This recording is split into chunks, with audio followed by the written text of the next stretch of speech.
দেখুন, রাজনৈতিক মাইনাস যে কথাটা বলি বা মাইনাস ফর্মুলা, এটা কিন্তু আপনি শেখ মুজিবের সময় দেখেন আওয়ামী লীগে মোস্তাকদের ভূমিকা, আবার জিয়াউর রহমানের মৃত্যুর পরে একই আলোচনা এসছে। আবার আপনি দেখেন যে যখন 1/11 হলো, তখন তুষার ভাই যে কথাটা বললেন, যারা করলো বিচার হলো না, আমরা সেটা একদিকে নিলাম, বা যারা সরকারের ছিল। কিন্তু একটা জিনিস আলোচনায় বড় করে আনা দরকার, এই আলোচনার ক্যানভাসে যেটা মিসিং, সেটা হচ্ছে যে সবসময় ওই রাজনৈতিক দলগুলোর মধ্যে কোনো উপগ্রুপ গ্রুপ থাকে যারা এই সুযোগটা নেয় বা প্রভোগ করতে চায়, এবং হুম। সেটাই সবচেয়ে বড় প্রবলেম। এবং তারা আনফর্চুনেটলি, যেটা তুষার ভাই বললেন, যে তারা কারো অনেকের বিচার হয় না যারা -2 করতে চেয়েছে। আবার রাজনৈতিক দলগুলোতে দেখবেন যে তারা পুনর্বাসিত হয়। বিএনপি কিন্তু তার একটা উদাহরণ।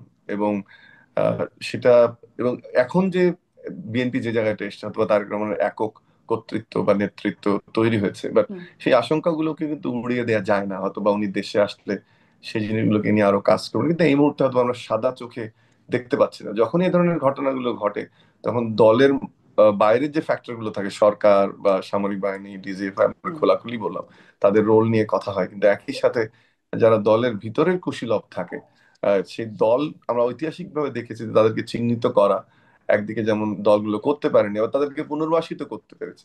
যে কারণে কিন্তু এই -2 এর কথাগুলো বারবার আসতেছে, সেটা স্বাধীনতোত্তর বাংলাদেশে, বিশেষ করে 1/11 এর পর থেকে আমরা এই আলোচনাটা দেখেছি।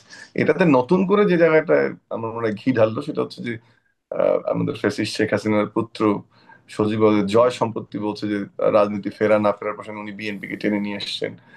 এইটা এক ধরনের আলোচনাতে নতুন করে, যেটা আমি বললাম, যে ঘি ঢালার মতো একটা বিষয়। আর আরেকটা জিনিস হচ্ছে যে তুষার ভাই যেটা বললো, যে ছোট ছোট দল বা নতুন দলের কথা হয়তো বা মিন করেছিলেন, যে তারা ক্ষমতায় থাকতে চায়, -2 ভাবনা আসতে পারে, নির্বাচন পেছানোর বিষয়, এটাকে সামনে এনে হতে পারে। কিন্তু বড় দলটির কথা ভুলে গেলে হবে না, যারা ফাঁকা মাঠ পেয়ে এখন নানানভাবে রাজনীতির সোচ্চার হচ্ছে। আমি জামাত ইসলামের কথা বলছি। অথবা তাদেরও একটা অ্যাডভান্টেজ এটা হতে পারে যে তারা একটু গুছিয়ে নেবে, বা তাদের যে তথ্য বা ন্যারেটিভটা দাঁড় করানোর চেষ্টা করছে তারা, যত ইলেকশন দেরি হলে বিএনপি আরো নানান ইস্যুর মধ্যে পড়বে, তাদের আসন সংখ্যা বাড়বে। যেটা আমি ব্যক্তিগত মোটেও মনে করি না, তাদের যে ভোট সেই সংখ্যায় বেড়ে এখনই রাষ্ট্র ক্ষমতায় যাওয়ার মতো অবস্থায় তারা আছেন বলে মনে হয় না। বাট এই যে ঘটনাগুলো বললাম, এটা সবসময়, যে লাস্ট যে পয়েন্ট, এটা সহ সবসময় এই -2 ফর্মুলায় একটা ভূমিকা রাখে। তৃতীয় যে বিষয়টা, সেটা হচ্ছে যে আন্তর্জাতিক যে পরিমণ্ডলে যে রাজনীতি, ভূ রাজনীতি, জিও স্ট্র্যাটেজিক ইস্যুস বা ইমার্জিং ইস্যুস, যেটা রিজিওনাল পলিটিক্সে হয়, সেটা কিন্তু এটার একটা অন্যতম কারণ। এবং হুম। একসময় আমরা বলতাম যে আমেরিকা, মাঝামাঝি গত গত অন্তত 2 ডিকেডসে, যে আমেরিকা রাষ্ট্র ক্ষমতা, সরকার পরিবর্তন করে বা রাষ্ট্র ক্ষমতার পরিবর্তন করে স্বার্থ আদায় করতে চায় না। কিন্তু সম্প্রতি কয়েকটি ঘটনা আমাদের ভেনেজুয়েলা সহ যদি আমরা দেখি, যে সেখানে কিন্তু আহ রাষ্ট্র ক্ষমতা পাল্টিয়ে তারা তাদের স্বার্থ উদ্ধারের চেষ্টা করছে। হুম। সেই ধরনের শক্তিগুলো সবসময় সক্রিয় থাকে। তার সঙ্গে যদি দেশের এই যে যারা, যে সরকারগুলো নির্বাচিত নয়, যাদের সরাসরি ম্যান্ডেট নেই, যারা বিদেশিদের সাথে কাজ করতে সেই অথরিটি ফিল করে না, বা ওই ওই মানসিক অবস্থা থাকে না, তাদের জন্য এই বিষয়গুলো ডিল করা অনেক হুম। কঠিন হয়। যে কারণে এই সময়গুলোতে দেখবেন আপনি এই আলোচনাটা বারবার ফিরে আসে।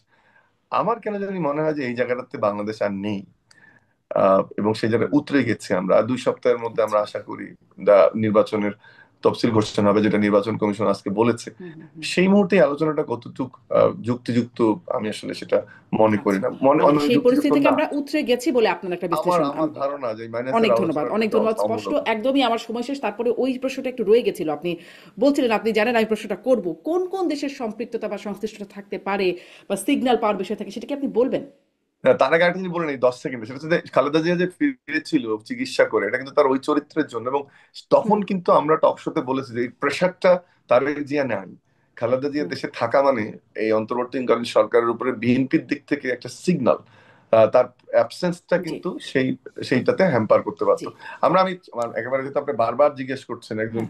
আমি একজন শিক্ষক হিসেবে বলি, একাডেমিক্যালি বলছি, যে হ্যাঁ। যেসব দেশ, আমাদের দেশ শুধু নয়, সারা রিজিয়নে যারা প্লেয়ার, হুম। যেমন ইন্ডিয়ার কথা অবশ্যই আপনাকে বলতে হবে, হুম।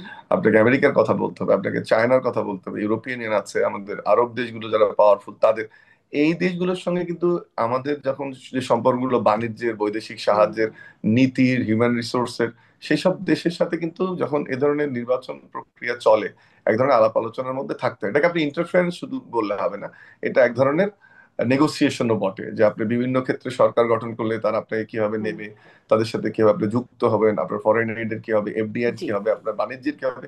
সেজন্য কিন্তু সেই আলোচনাটা আসে, কিন্তু যার কেন্দ্রবিন্দুতে থাকে আসলে রাজনীতি।